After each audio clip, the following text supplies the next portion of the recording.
بسم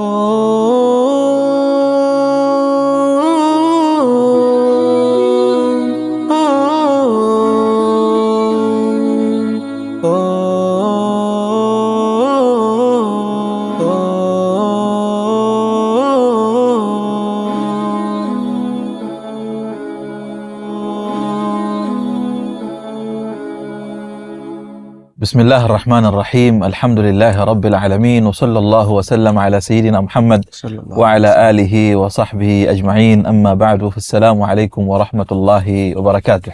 Wapenzi watazamaji wa Istiqama Swahili TV, karibuni tena katika kipindi chetu cha Kahawa ya Ramadhani, kipindi ambacho kinakujia kila siku ya Ramadhani baada sala ya tarawehe, kipindi ambacho kinasheheni walimu na mashekhe mbalimbali kwa ajili ya kuja kutufunza na kutufundisha yale ambayo yanatupasa katika dini yetu ya Kiislamu. Kwa leo basi tunao wageni wetu katika majlisi yetu hii ya Kahawa ya Ramadhani. Tunaye Sheikh Mahfudh bin Salim al-Khamis, tunaye Sheikh Sultan bin Nasr al-Riyami na Sheikh Rashid al-Aisari. Karibuni mashekhe katika majlisi yetu ya Kahawa ya Ramadhani. Mpenzi mtazamaji, ikiwa ndio kwanza unafungua channel yako ya Istiqama Swahili TV, basi tunakuomba usubscribe, ucomment na ulike ili upate yale ambayo yatakuwa ni mapya katika channel yetu hii ambayo inasheheni faida kem busati la elimu na hekima. Leo maudhui yetu ni kuhusu kitabu chetu cha Qur'an al-Karim ambacho Allah Subhanahu wa Ta'ala amesema shahru Ramadhan alladhi unzila fihi al-Qur'an hudan lin-nasi wa bayyinatin min al-huda wal-furqan. Kwa kuanzia mashekhe, tuanzie na taarif ya al-Qur'an al-Karim. Nini al-Qur'an al-Karim, Sheikh Sultan? بسم الله الرحمن الرحيم. الحمد لله والصلاة والسلام على رسول الله وعلى آله وصحبه ومن والاه. بعد، السلام عليكم ورحمة الله وبركاته. وعليكم السلام ورحمة الله وبركاته. Kwanza kabisa, Sheikh Salum, tunaendelea kumshukuru Allah Subhanahu wa Ta'ala ambaye katupa neema kubwa hii mwezi mtukufu wa Ramadhani. Alhamdulillah. Na Allah Subhanahu wa Ta'ala tunamuomba atukubalie katika matendo yetu na katika visomo vyetu vya Qur'ani na qiyamul layl na mengineyo. Amin ya Rabb, amin. Ama tukija katika masala ya Qur'an al-Karim, Qur'an al-Karim ni kitabu cha Allah Subhanahu wa Ta'ala. Ni kitabu kitukufu ambacho Allah Subhanahu wa Ta'ala kakiteremsha kwa mtume wake Muhammad sallallahu alayhi wasallam.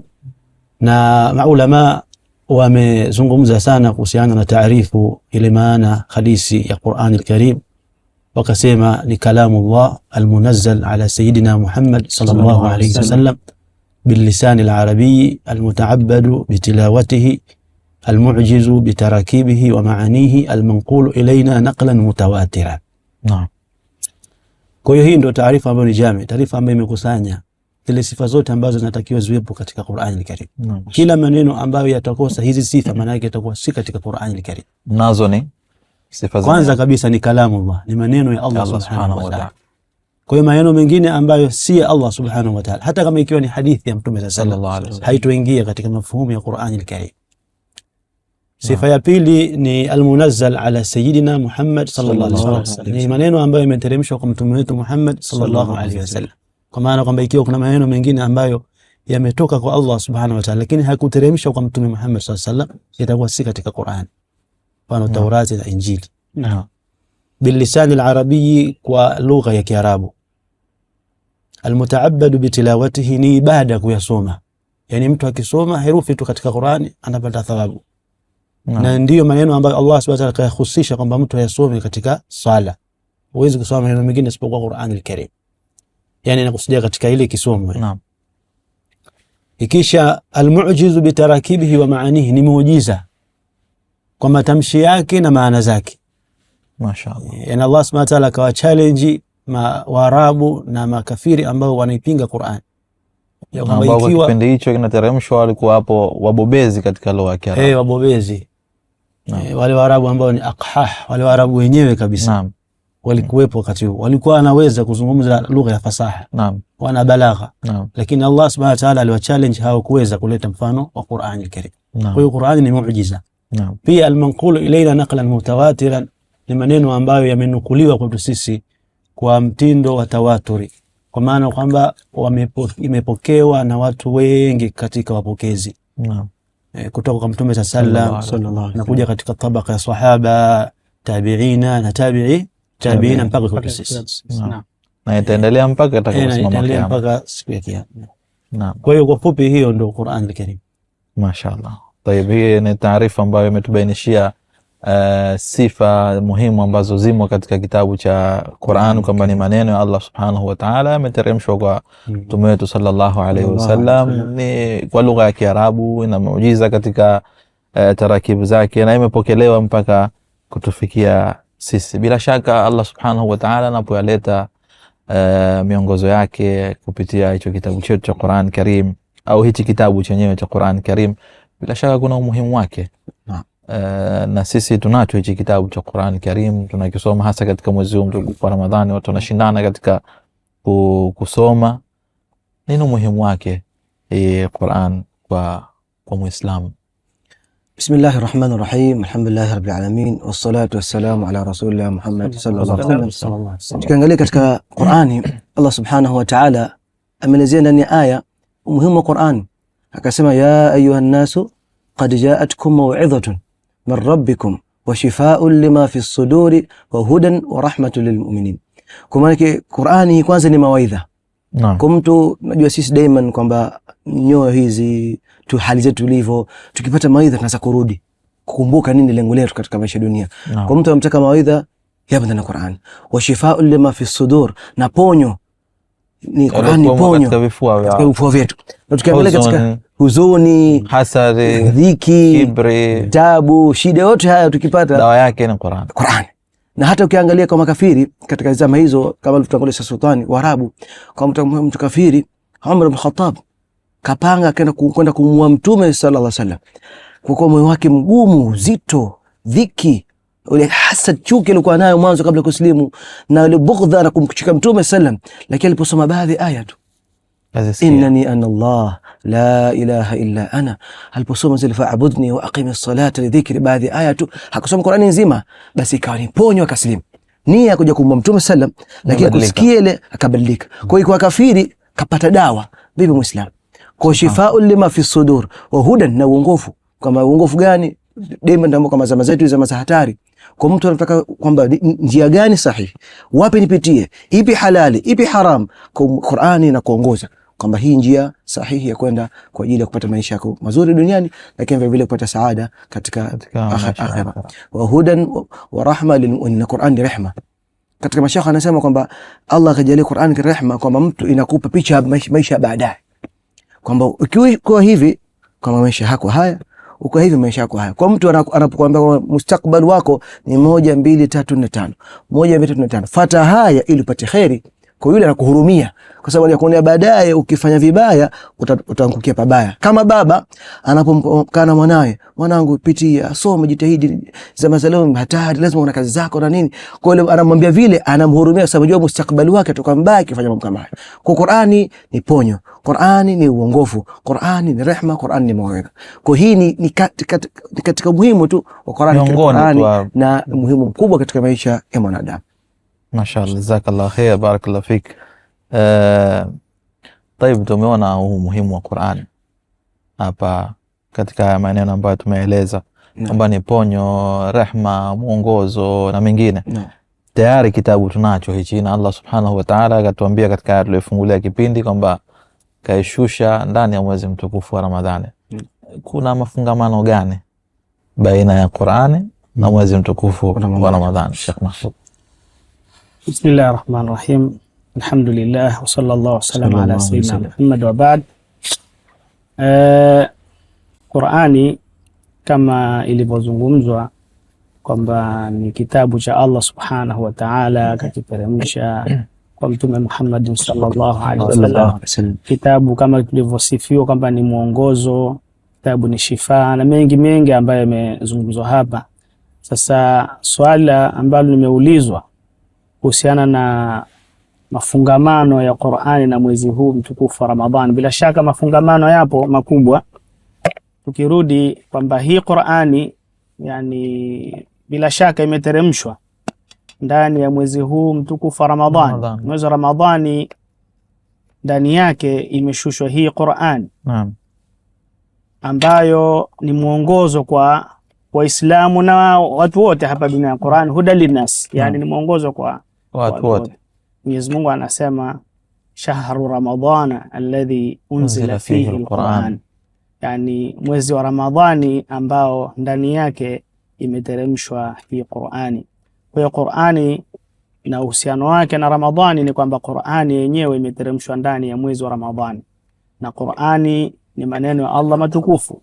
Kwa hiyo utukufu wa Ramadhani umebebwa pia na hii kuwepo Qur'ani ndani yake.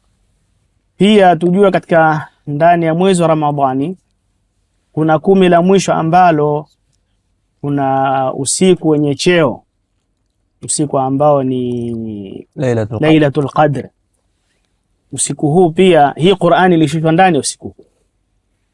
Mwenyezi Mungu anasema a'udhu billahi minash shaitani rajim, bismillahir rahmanir rahim, inna anzalnahu fi lailatul qadr, hakika sisi tumeiteremsha Qur'ani hii ndani ya usiku wa Lailatul Qadr.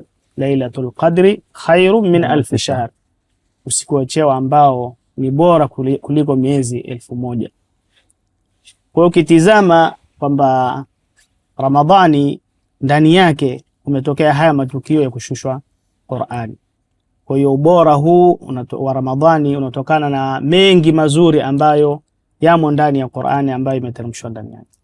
Inshallah, idhan kuna mafungamano makubwa baina ya Qur'an na Ramadhani, kwamba Ramadhani ndio wakati ambao umeteremshwa Qur'an ndani yake.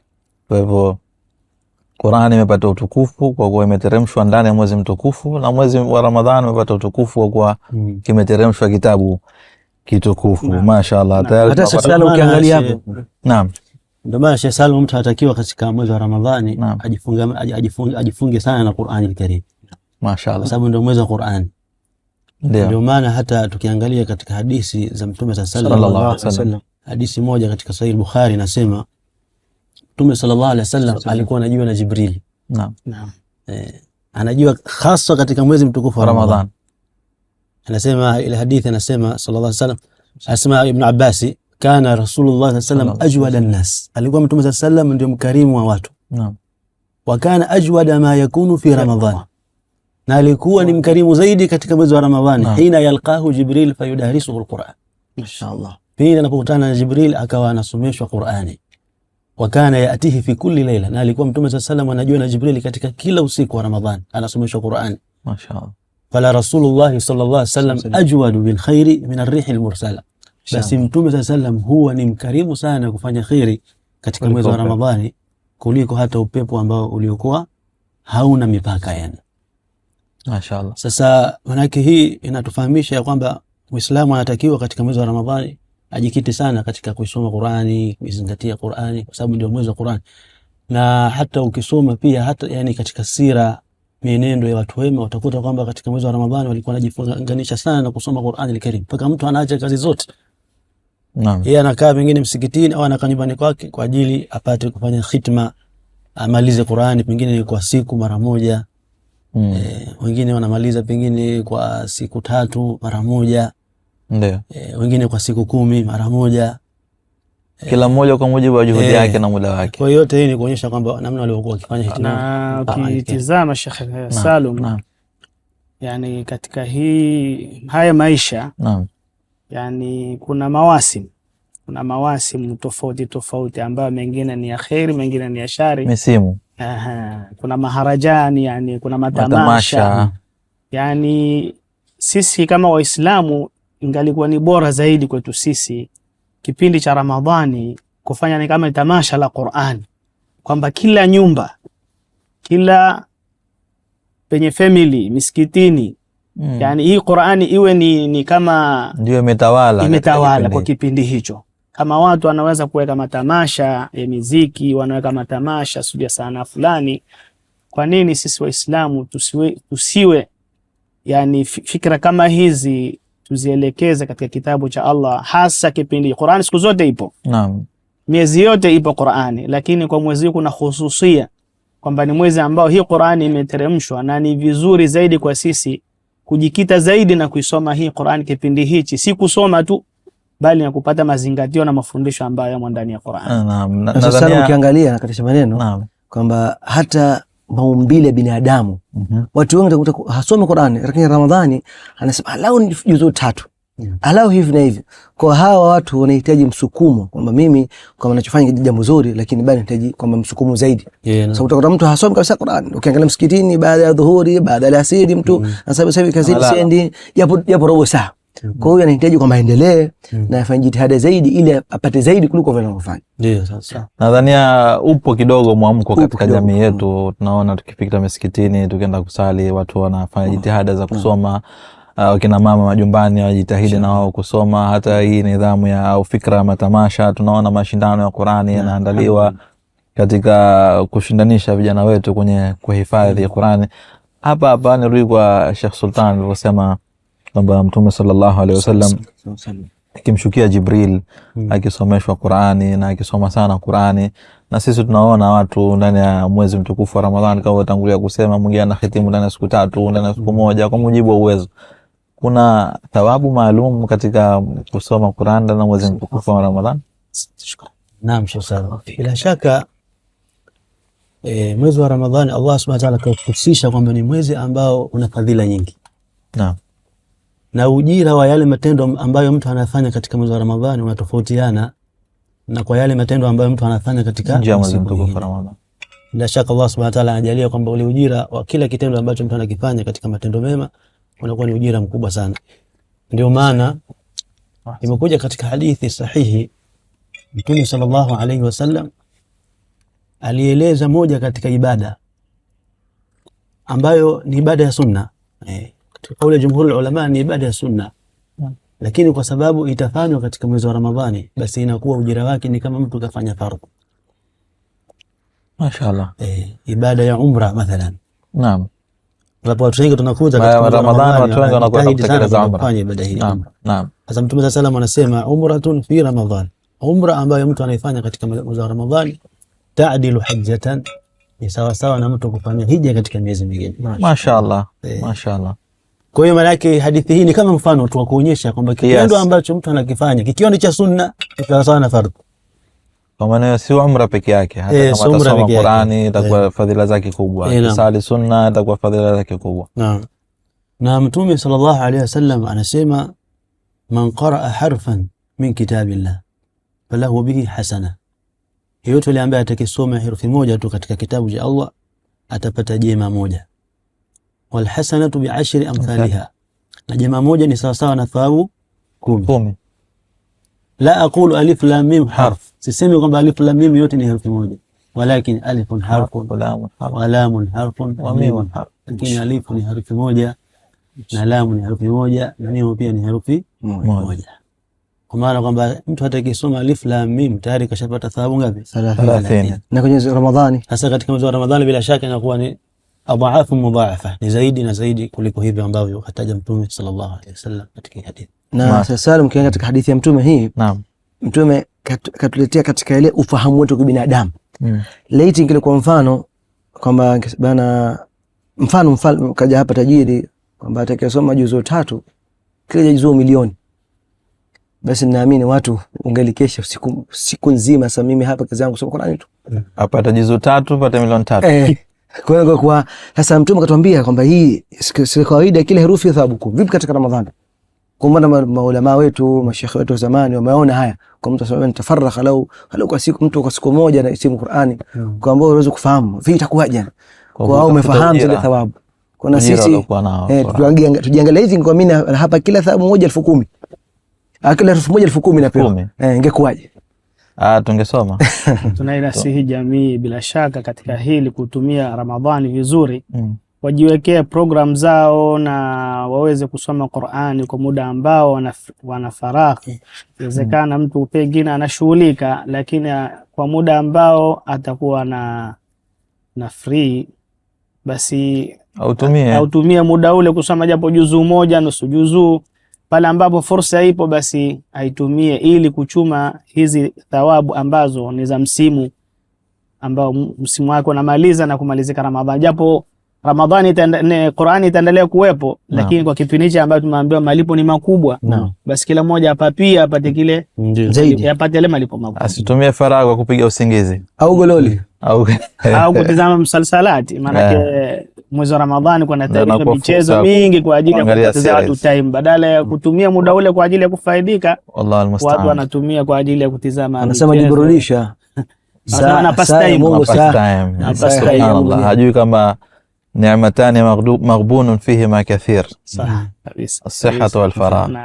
Neema mbili watu wengi hawazijui thamani zake, siha, afya, pamoja na faragha, muda kwa hana mashughuliko. Basi kama unao muda huo, mpenzi mtazamaji, ujaze muda wako kwa kusoma Qur'an Karim. Tutoke katika mapumziko mafupi, mpenzi mtazamaji. Hii ni Kahawa ya Ramadhani.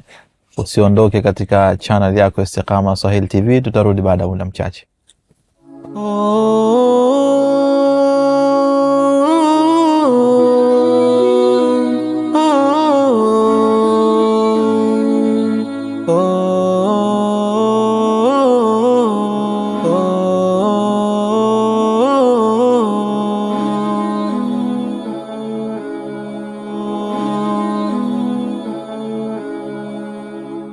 Naam, wapenzi watazamaji wa Istiqama Swahili TV, tunarudi tena katika kipindi chetu cha Kahawa ya Ramadhani baada ya mapumziko mafupi, tukiwa bado tunao mashekhe zetu Sheikh Mahfudh bin Salim na Sheikh Sultan Al-Riyami na Sheikh Rashid Al-Aisari, tukiwa tunazungumzia maudhui nzuri pana ya Qur'an Al-Karim.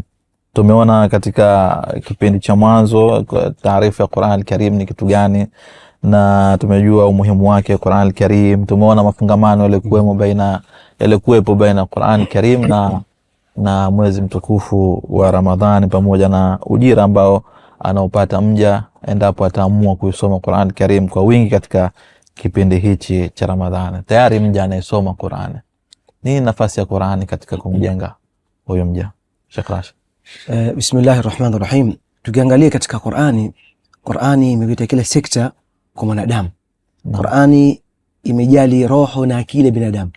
Qur'ani imejali tabia za binadamu, imeangalia tabia za binadamu. Qur'ani hata kimwili wa binadamu imeangalia. Kwa tukiangalia Qur'ani sekta zake hizi, kila sehemu imepita kwa yote kumdhibiti binadamu na kumweka sawa. Katika akili, kiroho, imempa kuamini baadhi ya mambo mazuri na kutoamini mambo mabaya. Lakini vile imemsisitiza wanadamu kutafuta elimu ili kujijenga kiakili. Lakini katika tabia, kuna tabia fulani ambazo Qur'an zimekataza: kuiba, kusengenya na vitu vingine, na badala yake kuna tabia nzuri ambazo Uislamu Qur'ani imeweka. Lakini vile kimwili, Qur'ani inakataza mtu kudhuru mwili wake. Qur'ani tuambia sisi tujali mili yetu. Kwa yote hii kwamba maisha ya wanadamu vipi aishi kiroho, kimwili, akili mwenyewe alivyo, baada kama kiongozo fulani, huu ukitaka kuishi na wazee wako, huu ndo fasaha. Kuishi na jamii yako, hivi ndo ndivyo. Kuishi na hivi na hivi, ukiwa na tatizo, hii ndio njia ya kufanya tatizo. Ibada ni hii hapa.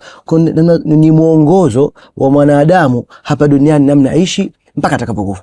Lakini vile kwamba ukampa mwongozo, ukifuata mwongozo huu, haya ndio malipo yake. Kwa Qur'ani ina muhimu wa kumwekea mwongozo sahihi, salama, ulikoko sawa, unaendana na maumbile binadamu, ili aweze kuishi salama katika maisha yake ya kidunia. Mashaallah, hata baadhi ya wataalamu ambao wamejikita zaidi katika Qur'an wanasema mwanadamu alivyoumbwa na Allah Subhanahu wa Ta'ala, kaumbwa na udhaifu, sifa za udhaifu wake uliokuwa ndani ya nafsi yake. Alafu Qur'ani kaja ndio kawa ni ilaji, ndio tiba ya udhaifu huo. Kwa hiyo imemuelezea tatizo lake kama daktari, anakufanyia fahs, anakufanyia uchunguzi, alafu anakuambia tatizo lako ni hili na tiba yake ni hii. Kwa mfano anasema Allah Subhanahu wa Ta'ala akaelezea namna gani kaumba mwanadamu. Mfano, innal insana khuliqa halu'a idha massahu sharru jazua wa idha massahu alkhairu manua illa musallin. Kapewa fahsi yake ambaye yeye kaumbwa na matatizo haya. Anapenda ubinafsi, anapenda kulalamika, anapenda kuzuia, hapendi kutoa, lakini ilaji yake sala. Na katika mambo mengi kama tulivyotangulia kusema, jazakallah khair, katika nafsi, roho, akili, jamii, kila sekta Qur'ani inamjenga mja aishi vipi. Kwa Qur'ani ni dira na mwongozo katika maisha haya ya dunia. Lakini pia Sheikh Salum, Qur'ani ni sababu ya kupata rifaa katika maisha yetu. Naam. Tukitaka utukufu katika hii dunia, sisi Waislamu lazima tushikamane na Qur'ani. Na Qur'an bila shaka. Alladhina yamsikuna bil kitabi wa aqamu as-salata. Naam. Lazima tushikamane na Qur'an. Ndio maana tukiangalia mfano mzuri masahaba, Angalia masahaba namna walivyokuwa wakati wa jahiliya, namna Allah subhanahu wa ta'ala alivyowanyanyua na kuwapa utukufu katika mataifa baada ya kuja mtume wetu Muhammad sallallahu alaihi wasallam kuteremshia Qur'an al-Karim. Kwa Qur'an ina nafasi kubwa katika kumjenga mja na kumpa rifa na utukufu. Na ndio maana katika hadithi ya mtume sana anasema inna Allah yarfa'u bihadha al-kitabi aqwaman wa yadh'u bihi akharin. Kama Mwenyezi Mungu ananyanyua kwa kitabu hichi watu na wengine wale ambao wanaikhalifu Qur'an al-Karim, kwenda kinyume na kuipuza. Na kwa hiyo maana sababu ya izza sisi Waislamu ni sababu ambayo tupelekea kudhalilika katika mataifa. Hatuonekana kwamba ni madhaifu, hatuwezi kupambana na maadui zetu katika zama zetu, ni kwa sababu tumeiacha Qur'an al-Karim. ومن أعرض عن ذكري فإن له معيشة ضنكا ونحشره يوم القيامة أعمى. نعم. Atakayepuuza utajo huu na ukumbusho huu tutamjalia maisha magumu. Subhanallah. Pia yani kwa kuzidisha malaika kama ambavyo kuzungumza Sheikh Rashid. Naam. Kwa faida. Qur'ani malaika inamlea mtu katika qiyam, yani katika tabia za ukakamavu, kuwa na subra, kuridhika, kukinai mambo ambayo pengine mwanzo alikuwa hanayo, lakini anaposhikamana na Qur'ani, akaijua Qur'ani, akaizingatia Qur'ani na akafahamu yalikuwa ndani yake, basi Allah humlea kupitia vitu kama hivi. Naam. Ndio maana nitatoa mfano. Yani inasema kwamba mmoja katika wanawake wa jahiliya ambaye akiitwa Khansa. Naam. Khansa huyo alikuwa ni mmoja katika washairi maarufu katika wanawake katika Waarabu. Mwanamke huyu anasema alipokuja kufiliwa na kaka yake anaitwa Sakhr maarufu katika adabu. Naam. Alipokufa kaka yake akamuombeleza sijui muda miezi, yani anamuomboleza. Na sahau anazungumza mashairi, analia na kusikitika na kulalamika kwa nini akafiliwa na kaka yake yule.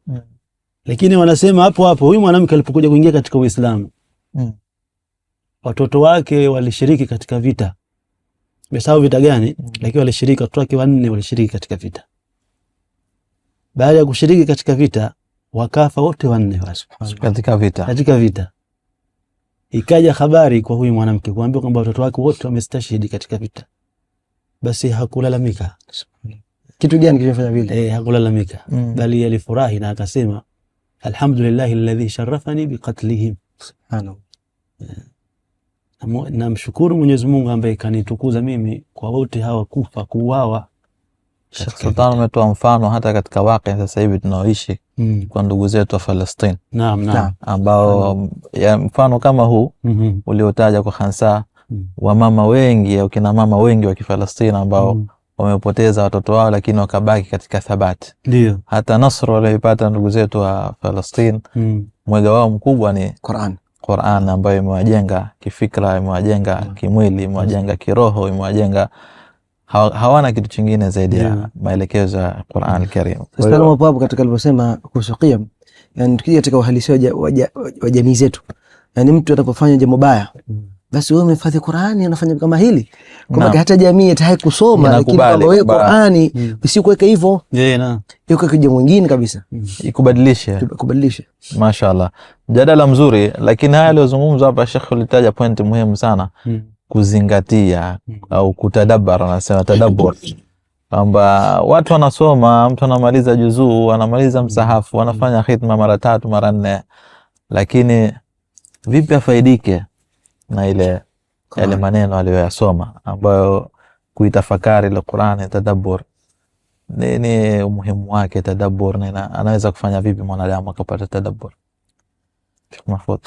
Naam, bila shaka Qur'ani inatofautiana sana na vitabu vingine. Qur'ani ni tofauti na magazeti. Qur'ani ni tofauti na vitabu vya riwaya. Naam. Na riwaya ni tofauti kabisa. Qur'ani kama tulivyosema ni mwongozo. Muujiza. Na ni muujiza. Kwa hiyo Qur'ani katika kuisoma tunatakiwa tuisome kwa mazingatio. Tadabbur maana yake ni kuzingatia kile unachokisoma ukakifahamu na kikakubadilisha katika mwenendo wako wa maisha yako. Uisome Qur'an uifahamu kile unachokisoma, ufahamu unakusudiwa nini, ili kwa sababu Qur'an ni mwongozo, na ikiwa hujafahamu ule mwongozo, maana yake huwezi kubadilika. Siku zote utabakia vile vile na hutaweza kutenda. Sasa Qur'an, Mwenyezi Mungu anasema afala yatadabbaruna alquran am ala qulubin aqfaluha, je, hawaizingatii hii Qur'ani am katika nyoyo zao wana mefungwa kufuli, yani kiasi ambacho watu hakiingii kitu, inagonga. Naam. Sasa hii inatakiwa mtu anaposoma hii Qur'ani anatakiwa asome kiasi ambacho anazingatia. Unaposoma alhamdulillah rabbil alamin, unakusudia nini? Kinakusudia kitu gani? Alhamdulillah rabbil alamin arrahmanir rahim. Tofauti na kuna watu wanasoma Qur'ani, kitu cha kushangaza, watu wanasoma Qur'ani wakati mwingine mtu anashangilia na anapiga makelele wakati aya inamtajia adhabu, wakati pengine aya inamuatibu mwenyewe, inamlaumu mtu yule, inamsuta mtu yule lakini wakati huo anashangilia.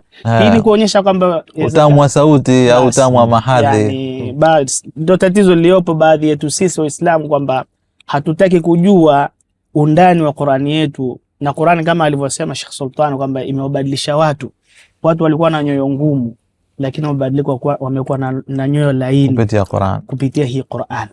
Kwa hiyo ili na sisi tubadilike, hatuwezi kubadilika ila kwa yale ambayo mabadilika watu waliokuwa kabla yetu sisi. Tuipe nafasi Qur'an tubadilishe.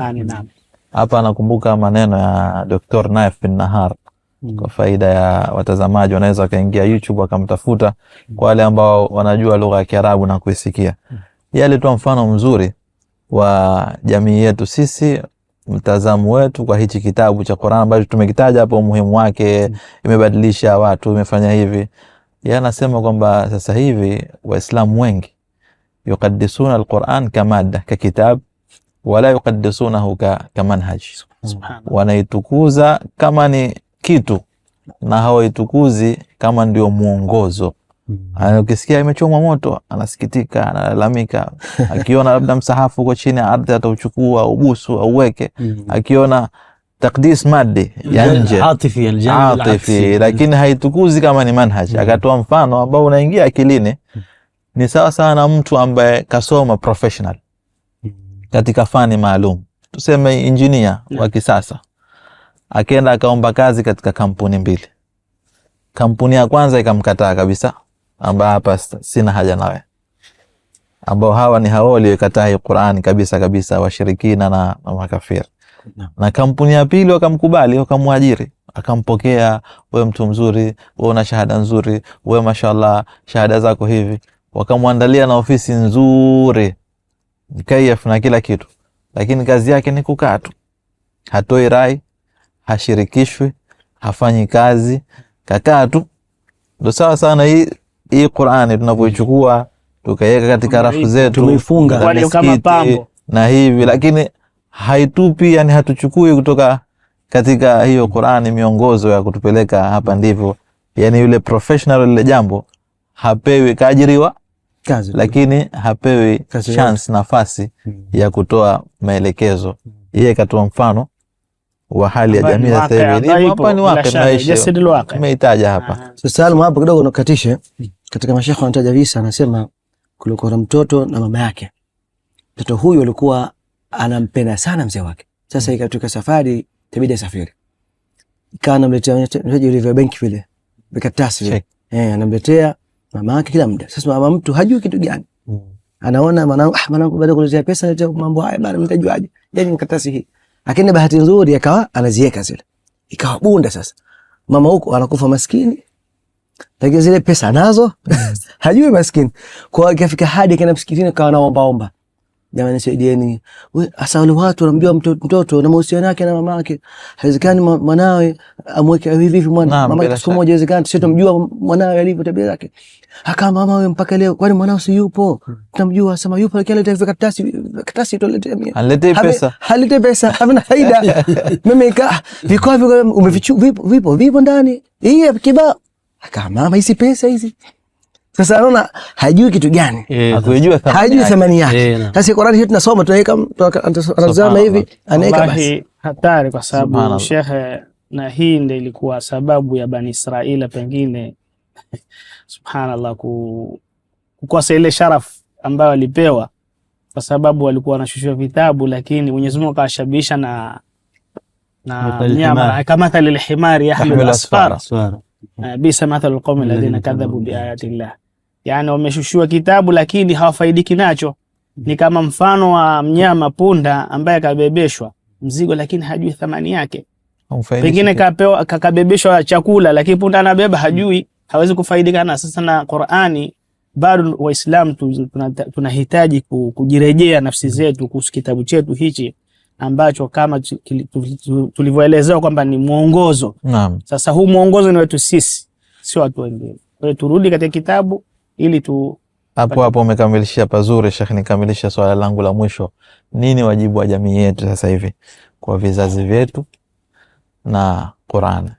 Hapa nikikumbuka hadithi ya Mtume sallallahu alaihi wasallam kutupa sisi maelekezo, akatuambia alimu auladakum alquran fa inna awwala ma yanbaghi an yutaallama min ilmi llahi huwa, kwani kwa hakika jambo la mwanzo ambalo linapaswa lifundishwe katika elimu za Allah subhanahu wa ta'ala ni hiyo Qur'an.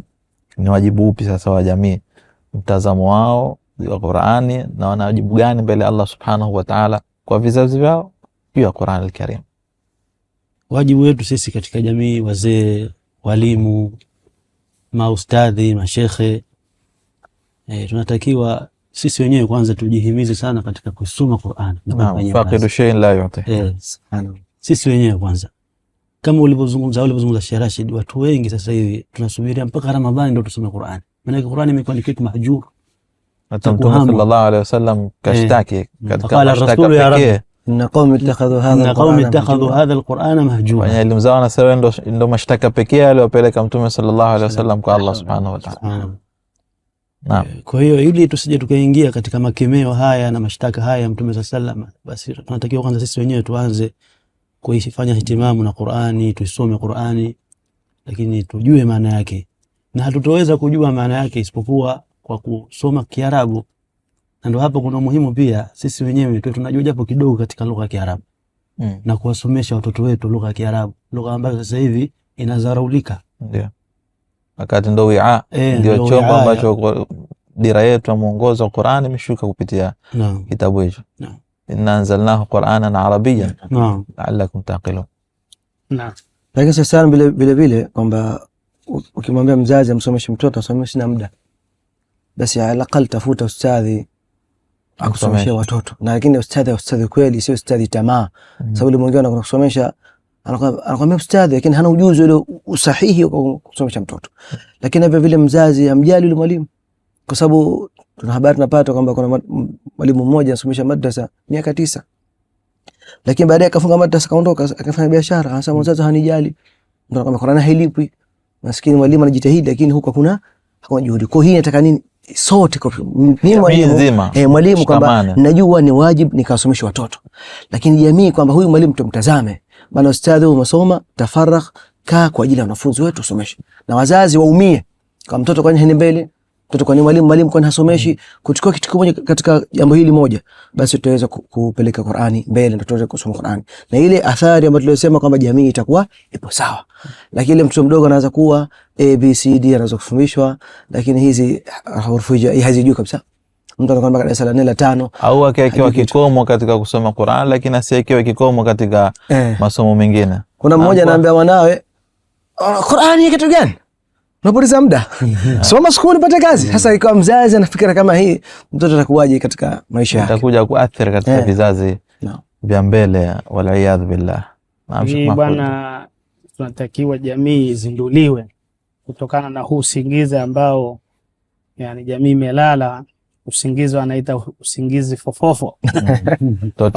Totoro na kiasi ambacho watu wanajisahau kwamba wana kitabu cha Allah subhanahu wa ta'ala ambacho ndio mwongozo.